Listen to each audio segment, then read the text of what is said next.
Yeah, next we will discuss the drift velocity.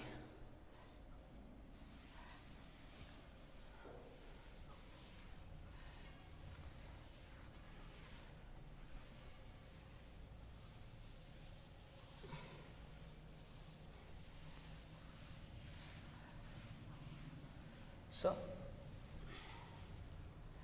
ఇక్కడ first point మనం ఏం discuss చేసుకున్నాం, కరెంట్ని డిఫైన్ చేసుకున్నాం. Current is equal to dq/dt. Second point current density J is equal to current per unit area అనే concept define చేసుకున్నాం. So I is equal to J.S. Next will see the drift velocity. So drift velocity of an electron. Drift velocity of electron. నేను ఎప్పుడు దీనికి ఒక best example ఏం చెప్తుంటానంటే river and boat problem చెప్తుంటాను.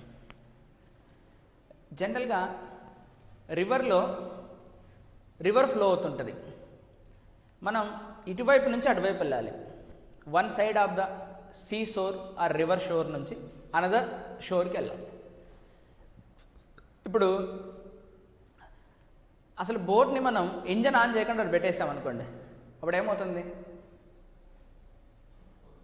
దాంట్లో వెళ్ళిపోతుంది. అంటే వాటర్ కరెంట్స్ ఎలా పోతున్నాయో రివర్ ఫ్లో ఎలా ఉందో అలా వెళ్ళిపోతుంది. ఇప్పుడు ఇంజన్ ఆన్ చేసినాం అనుకో, ఇంజన్ ఆన్ చేసినప్పుడు ఏమవుతుంది, సపోజ్ మనం స్ట్రైట్కి వెళ్తున్నాం, ఎగ్జాక్ట్లీ ఏ అనే పాయింట్ దగ్గర స్టార్ట్ చేసి ఎగ్జాక్ట్లీ ఆపోజిట్ పాయింట్ బి అనే పాయింట్కి వెళ్ళాలనుకున్నాం, ఇట్లా స్ట్రైట్కి వెళ్ళాలనుకున్నాం. వాటర్ కనుక రెస్ట్లో ఉంటే ఎగ్జాక్ట్ స్టార్టింగ్ పాయింట్ నుంచి ఎగ్జాక్ట్లీ ఆపోజిట్ పాయింట్కి వెళ్ళిపోతాం. కనుక మరి అవి ఫ్లో ఉంటే ఏమవుతుంది, డ్రిఫ్ట్ అంటాం దాన్ని. Wind drifted, water currents are drifted. అంటే దాని డైరెక్షన్లో డ్రిఫ్ట్ అవుతూ పోతుంటాం కొద్దిగా. ఫస్ట్ ఏడు ఉన్నాము మనం స్ట్రైట్ పోతున్నా ఉంటుంది, కానీ కొద్దిగా 1 సెంటీమీటర్ కదిలింటాం, మళ్ళీ 2 సెంటీమీటర్స్, మళ్ళీ 3 సెంటీమీటర్స్, మళ్ళీ 4 సెంటీమీటర్స్, మళ్ళీ 5 సెంటీమీటర్స్, అటు వెళ్ళిపోతాము. So exactly the same problem, this is the river and water ప్రాబ్లంలో. Let's say river is flowing like this. River ఇలా వెళ్తుంది అనుకుందాం, రివర్ ఫ్లో. సో మనం బోట్ని ఇలా పెట్టాం అనుకున్నాం.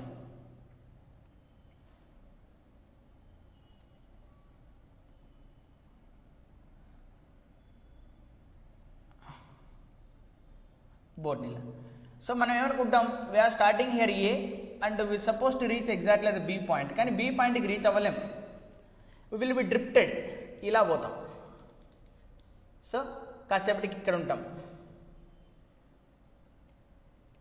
కాసేపటికి ఇక్కడ ఉంటాం, మళ్ళీ లాస్ట్కి ఇక్కడికి వచ్చి ఉంటాం.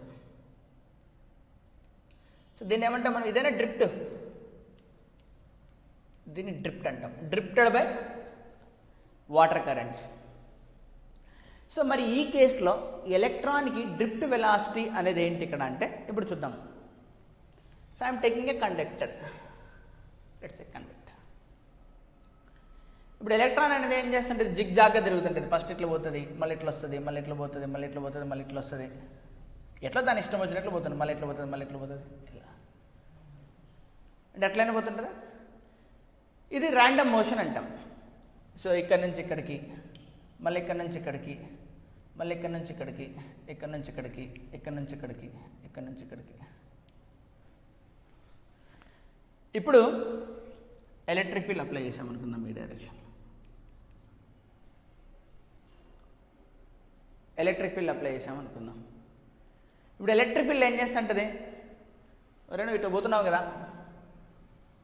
ఇట్లా పోతున్నావు కదా, నిన్ను అట్లా పోనీ కొద్దిగా లాగుతా, నా వైపు లాక్కుంటా, అంతేనా, జస్ట్ లైక్ రివర్ కరెంట్స్ లాగా. సో రివర్ కరెంట్ ఏ డైరెక్షన్ ఉందో ఆ డైరెక్షన్ కింద లాక్కుంటుందా.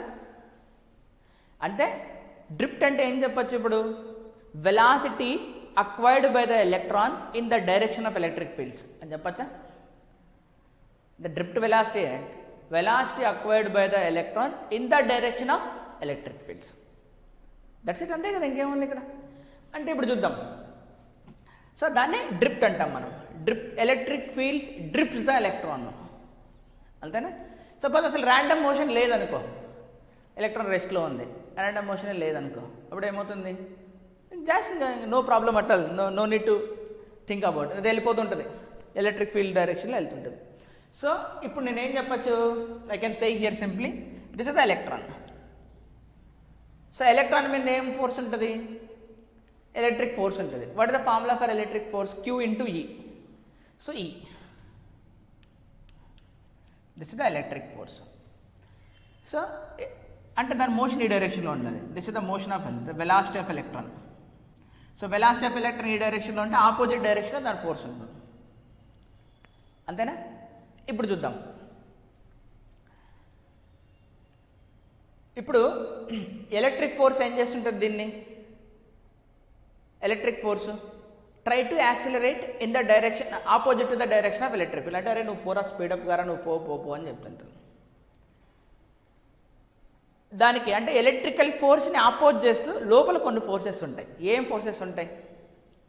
ఇప్పుడు ఎలక్ట్రాన్ పోతూ ఉందనుకో, ఇంకో ఎలక్ట్రాన్ అడ్డు రావచ్చా? అంటే దాన్ని ఆపేస్తుంది. Force due to collisions. ఇంకా పోయేటప్పుడు సపోజ్ కాపర్ మెటలే అనుకుందాం. కాపర్లో నుంచి ఎలక్ట్రాన్ బయటకు వచ్చిన తర్వాత కాపర్ అయాన్ ఉంటుంది కదా, మొత్తం nucleus rest of the atom ఉంటుంది కదా. అప్పుడు ఏం చేస్తుంది? It can collide with that ions also. Some impurities also present. ఏదైనా ఇంప్యూరిటీస్ ఉంటే ఇంప్యూరిటీస్ తోటి కూడా అంటే it can collide with the impurities. There will some defects also. అంటే there is a opposition force to it. Electric field ఏం చేస్తుంటుంది? Try to drift the electrons. అంటే electrons move చేయాలని ట్రై చేస్తుంటుంది. కానీ ఇది all other factors will trying to oppose this. So దాన్నే మనం రెసిస్టివ్ ఫోర్స్ అనేద్దాం, ఒకటే word. So we call the resistive force. So resistive force, this is the accelerating force. అంతేనా? So resistive force. ఫోర్స్ అంటే ఏం చేస్తాం మనం? Rate of change of momentum అని రాస్తాము. Rate of change of momentum. Okay. So resistive force also I write it will be resistive force will rate of change of momentum. Zero నుంచి some వెలాసిటీకి వచ్చింది, m into I call the drift velocity by time interval tau అని చేస్తాను నేను. And there is a name will be here. So drift velocity is the uniform velocity. ఒకనొక స్టేజ్కి ఏమవుతుందంటే accelerating force is exactly balances with the drift force. అదే sorry, accelerating force exactly balances with the resistive force. అప్పుడు ఏమవుతుంది? Net force zero. Net force zero అయితే అది ఏమవుతుంది? Uniform వెలాసిటీతో వెళ్తుందా? Let us call that is the uniform velocity. అంటే ఫస్ట్లో ఏమవుతుంటుందంటే, ఫస్ట్లో దీనికి అసలు వెలాసిటీనే ఉండదు అనుకుందాం. ఏ వెలాసిటీ ఉంటుంది? ఇది ఎలక్ట్రిక్ ఫోర్సెస్ ఏం చేస్తాయి? దాన్ని యాక్సెలరేట్ చేస్తాయి. యాక్సెలరేట్ చేయడం వల్ల వెలాసిటీ వస్తుంది. ఎప్పుడైతే వెలాసిటీ రాగానే ఏమవుతుంది? రెసిస్టివ్ ఫోర్సెస్ వచ్చేస్తాయి. అంతేనా? సో ఇది యాక్సెలరేట్ చేయడానికి ట్రై చేస్తుంది, ఇది డిసెలరేట్ చేయడానికి ట్రై చేస్తుంది. ఫస్ట్లో ఇది డామినెంట్గా ఉంటుంది కాబట్టి యాక్సెలరేట్ అవుతుంది. అలా స్పీడ్ పెరిగే కొద్దీ రెసిస్టివ్ ఫోర్స్ ఏం చేస్తాయి?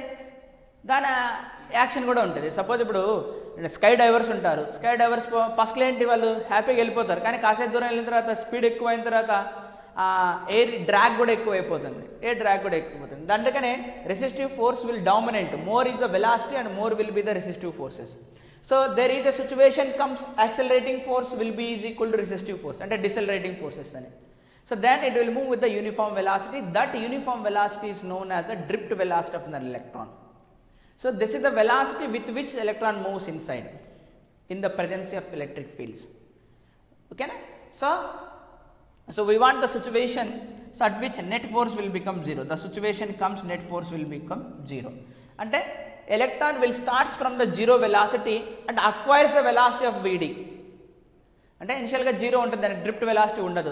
Acquires the uniform velocity Vd. So what is the change in momentum? Initial momentum is zero, final momentum mv. So change in momentum is mv divided by time interval.